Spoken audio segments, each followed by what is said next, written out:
मनुख दुख तो प्रेरणा लैंदा है, मौत तो प्रेरणा लैंदा है, और किसी तो नहीं। ये भी मैं अर्ज करते हैं।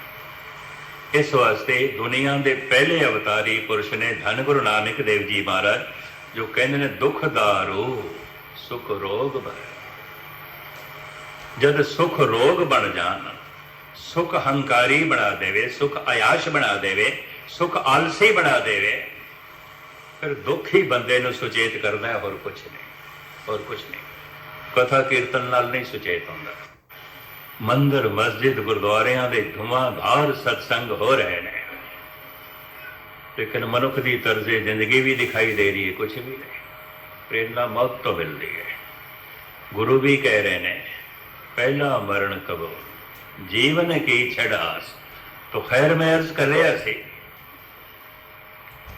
इस जमीन के उत्ते तीन तरह की जिंदगी है, पशु, मनुष्य, देवते।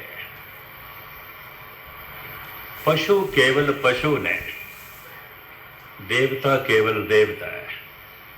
पशु सुख दे जी रहे ने, देवते आनंद दे जी रहे ने। मनुख दे तीन ही संभावनावां छुपिया हुई ने। मनुख पशु की तरह जी सकता है, मनुख मनुष्य की तरह जी सकता है, मनुष्य देवते की तरह जी सकता है। इस वास्ते कई दफा असीं कहने ये मनुख नहीं है, पशु है। गुरु अर्जन देव जी महाराज कह रहे हैं, करतूत पशु की मानस जा। और ऐसा भी असी कह देंगे हैं, मनुख नहीं है तो देवता है, ये फरिश्ता है। मनुख पशु की तरह भी जी सकता है, मनुखता तो थले भी गिर सकता है। मनुख देवता की तरह भी जी सकता है, मनुखता तो ऊपर भी उठ सकता है। मनुख रुकिया भी रह सकता है, मनुख मनुख की तरह भी जी सकता है। ईरानी सूफी संत साधी कहते हैं, अगर इंसान भगवान की तरह नहीं जी सकिया तो कम से कम इंसान इंसान की तरह तो जीवे। इंसान रा इंसानियत लाजम अस्त, उद गर्भू न बाशद हैजम अस्त। कहते इंसान दे अंदर इंसानियत लाजमी चाहिए है। अगर खुशबू ही नहीं है तो चंदन नो चंदन कहने की की लोड़ है, तो लक्कड़ है। अगर इंसानियत ही नहीं है तो इंसान नो इंसान कहने की लोड़ की है, हैवान है, हैवान है। इस्लाम ने भी तीन तरह की जिंदगी मनी है, हैवान, इंसान, फरिश्ते। साडे देश भी तीन तरह की जिंदगी मनते हैं, पशु, मनुष्य, देवते। मनुष्य ते असी हो गए, लंबी चौड़ी यात्रा गुरबाणी दसती है। मनुष्य ते असी हो गए, मौका सानू मिल गया। इनू एक होर रूप देश भी बयान करते हैं, पशु को तन ते है, विकसित मन नहीं है। कुछ रूहां, पवित्र रूहां, उन्होंने को मन ते है, तन नहीं है। उन्होंने भी देवता कहते, उन्होंने भी फरिश्ता कहते।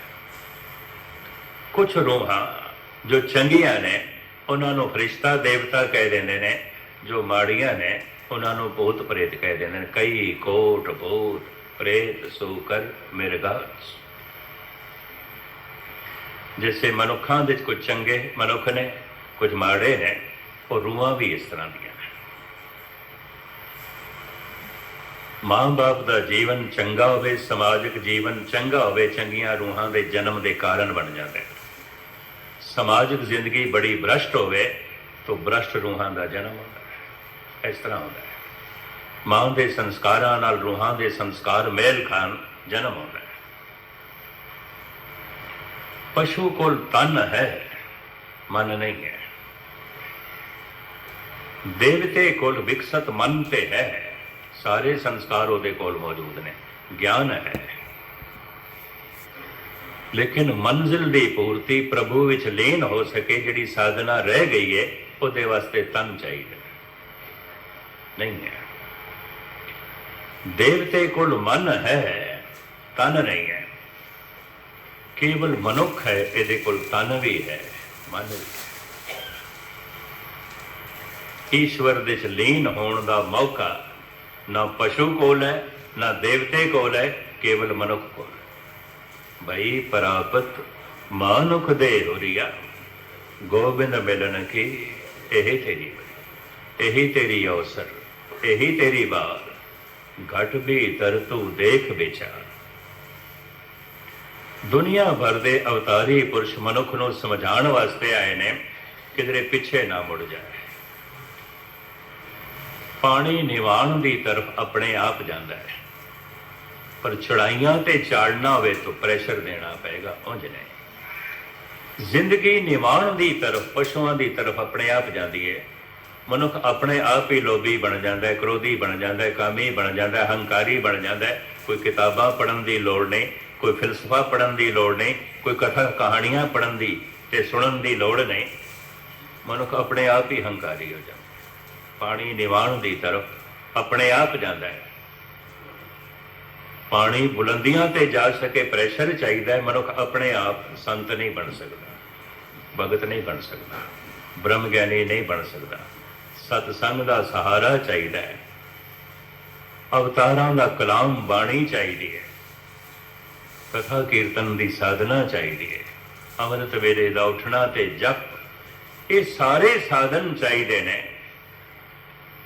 ਤਾਂ ਮਨੁੱਖ ਦੀ ਜ਼ਿੰਦਗੀ ਬੁਲੰਦੀਆਂ ਨੂੰ ਛੂਹੇਗੀ। ਅਜੋਕੇ ਸਮੇਂ ਵਿੱਚ ਇਹ ਖਿਆਲ ਹੀ ਦੁਨੀਆ 'ਚ ਹਟਦਾ ਜਾ ਰਿਹਾ। ਇਹ ਵੀ ਮੈਂ ਅਰਜ਼ ਕਰਾਂ, ਰੋਜ਼ ਰੋਜ਼ ਸੰਸਾਰ ਬੁਰਾ ਹੁੰਦਾ ਜਾ ਰਿਹਾ ਹੈ, ਬੁਰਾ। ਪਤਾ ਹੈ ਕਾਰਨ? ਦੋ ਨੁਕਤੇ ਬਿਆਨ ਕਰਾਂ। ਗੁਰੂ ਅਰਜਨ ਦੇਵ ਜੀ ਮਹਾਰਾਜ ਕਹਿੰਦੇ ਨੇ, ਪ੍ਰਭ ਕੀ ਉਸਤਤ ਕਰੋ ਸੰਤ ਵੇ, ਸਾਵਧਾਨ ਇਕਾਗਰ ਚੇ। ਬੜੀ ਸਾਵਧਾਨੀ, ਬੜੀ ਇਕਾਗਰਤਾ ਚਾਹੀਦੀ। ਪ੍ਰਭੂ ਦੀ ਉਸਤਤ ਕਰ। ਹੁਣ ਜਿਸ ਕਰਮ ਦੇ 'ਚ ਪੂਰਾ ਮਨ ਨਾ ਆਵੇ, ਉਹਦੇ ਸੰਸਕਾਰ ਨਹੀਂ ਬਣਦੇ। ਇਹ ਹਕੀਕਤ ਹੈ। ਪੂਰਾ ਮਨ ਨਾ ਆਵੇ, ਉਹਦਾ ਗਿਆਨ ਵੀ ਨਹੀਂ ਮਿਲਦਾ। ਔਰ ਧਿਆਨ ਤੇ ਗਿਆਨ ਦੋਵੇਂ ਇਕੱਠੇ ਜੁੜੇ ਹੋਏ ਨੇ। ਇਹ ਨੁਕਤਾ ਮੈਂ ਤੁਹਾਡੇ ਸਾਹਮਣੇ ਰੱਖਾਂ। ਬਿਨਾਂ ਧਿਆਨ ਦੀ ਇਕਾਗਰਤਾ ਤੋਂ ਕਿਸੇ ਵੀ ਵਸਤੂ ਦਾ ਗਿਆਨ ਹਾਸਲ ਕਰਨਾ ਬੜਾ ਔਖਾ ਹੈ, ਔਖਾ ਹੈ। ਇਹ ਦੋ ਨੁਕਤੇ ਬੜੇ ਧਿਆਨ ਨਾਲ ਸੁਣਨਾ, ਅਭਿਆਸੀ ਸੱਜਣਾ ਦੇ ਕੰਮ ਆਉਣਗੇ। ਨਵੀਂ ਨਵੀਂ ਸਾਈਕਲ ਚਲਾਣੀ ਸਿੱਖਣੀ ਹੈ, ਬੜਾ ਧਿਆਨ ਹੈ, ਬੜੀ ਇਕਾਗਰਤਾ। ਕਿਉਂ? अगर एकाग्रता भंग हो गई तो साइकिल भी गई, तो साइकिल चलाने वाला भी गया, लत्तां बावां टुटणगियां। एकाग्रता है, सावधानी है। जैसे जैसे ध्यान की एकाग्रता ज्ञान बन जाती है, साइकिल चलाना आ जाता है, ध्यान बिखर जाता है। फिर तो हुण दूजे नाल गप्पां मारदे हैं, साइकिल चला रहे हैं। नवा नवा स्कूटर चलाना सीखना है, बड़ी ध्यान की एकाग्रता है। उन्होंने पता है एकाग्रता मेरी भंग हो गई तो स्कूटर भी गया तो मैं भी गया, मेरी भी खैर कोई नहीं। बड़ी एकाग्रता है, बड़े ध्यान का टिकाव है। सहजे सहजे अभ्यास करदियां करदियां ध्यान ज्ञान बन गया है, स्कूटर चलाना आ गया है। हुण ध्यान बिखर गया है। ਹੁਣ ਤੇ ਨਾਲ ਪਿੱਛੇ ਬੈਠੇ ਨਾਲ ਗੱਪਾਂ ਮਾਰਨਾ ਵਈ ਚਲਾਈ ਜਾ ਰਹੇ, ਧਿਆਨ ਬਿਖਰ ਗਿਆ। ਗਿਆਨ ਦੇ ਮਿਲਦਿਆਂ ਧਿਆਨ ਬਿਖਰ ਜਾਂਦਾ। ਨਵੀਂ ਨਵੀਂ ਕਾਰ ਚਲਾਣੀ ਸਿੱਖਣੀ ਹੈ, ਬੜੀ ਇਕਾਗਰਤਾ। ਕਿਸੇ ਗੁਰੂ ਪੀਰ ਪੈਗੰਬਰ ਨੂੰ ਆਖਣ ਦੀ ਲੋੜ ਨਹੀਂ ਬਈ ਇਕਾਗਰਤਾ, ਧਿਆਨ ਜੋੜੋ। ਧਿਆਨ ਆਪੇ ਹੀ ਜੁੜਦਾ ਹੈ, ਕਿਉਂਕਿ ਖਤਰਾ ਹੈ, खतरा है, डर है। उन्होंने पता है जे ध्यान ना होया तो कार भी गई तो मैं भी गया। तो बड़ी ध्यान की एकाग्रता है। सहजे सहजे ध्यान ज्ञान बन गया, कार चलाना आ गया। हुण तो टेप सुनता होया जा रहा है, नाल फ्रंट सीट ते दूजा बैठा है, ਉਹਦੇ ਨਾਲ ਗੱਪਾਂ ਮਾਰਦਾ ਹੋਇਆ ਕਾਰ ਚਲਾ ਰਿਹਾ ਹੈ। ध्यान बिखर गया। क्यों? ध्यान ज्ञान बन गया, कार चलाना आ गया।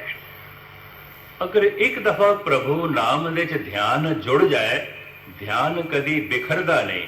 क्यों? ज्ञान कदी पूरा नहीं होता। परमात्मा असीम है और इस सीमित जिंदगी दे उस असीम ਨੂੰ पूर्ण तौर ਤੇ जानना औखा है, तो ज्ञान रोज रोज ਵੱਧਦਾ जा रहा, ध्यान हटता ही नहीं। अभी ये गल पकड़ते चाहिए होवे। जगत के किसी भी काम दे च ध्यान जोड़िए, ध्यान जद ज्ञान बन जाता है, ध्यान बिखर जाता है।